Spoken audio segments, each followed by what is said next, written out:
జరిగిన రోడ్ యాక్సిడెంట్లో దుర్మరణం పాలైన విషయం తెలిసి పార్టీ మొత్తం అదేవిధంగా ప్రజలు మొత్తం కూడా దిగ్భ్రాంతికి, తీవ్ర విస్మయానికి, తీవ్రమైన బాధకు కూడా అందరూ కూడా లోనయ్యారు. ఆ అమ్మాయిని అదేందుకు తెలియదు కానీ దాదాపుగా 10-15 రోజులుగా వివిధ రకాల దుర్ఘటనలు వెంటాడడం, చివరికి ఈ రకంగా వారు అకాల మరణం పాల్గొవడం మమ్మల్ని అందరినీ కూడా తీవ్రంగా బాధ పెట్టిన సందర్భం.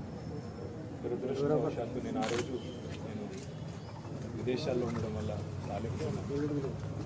అమ్మాయి నిజంగా కూడా లాస్యనందిత గారు ఎలక్షన్ ప్రచారంలో కానీ అంతకుముందు గతంలో కార్పొరేటర్గా పనిచేసినప్పుడు కానీ అవార్డు కూడా ఉంది. నాకు చాలా సన్నిహితంగా ఒక చెల్లెల్లాగా దగ్గరగా పనిచేసిన మా సోదరి ఇవాళ మా మధ్యన లేదు అంటే అందరం కూడా బాధపడతా ఉన్నాం.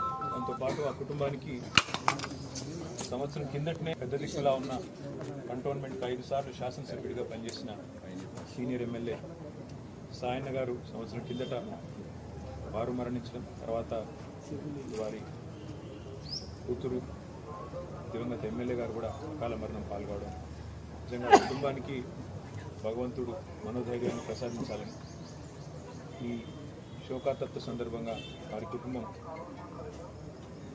మనోధైర్యంతో నిబ్బరంతో ఉండాలని వారికి అండగా మేమందరం కూడా పార్టీ పరంగా గౌరవ కేసీఆర్ గారితో పాటు పార్టీ పరంగా అందరం కూడా ఉంటాం. వారికి ఏ కష్టం వచ్చినా, ఏ దుఃఖం వచ్చినా, ఏ రకమైన అవసరం వచ్చినా మేమందరం కూడా అండగా సోదరుల్లాగా నిలబడతామని చెప్పి కూడా వారికి తెలియజేస్తూ, కంటోన్మెంట్ ప్రజలు కూడా మంచి మెజారిటీతో అమ్మాయిని గెలిపించారు.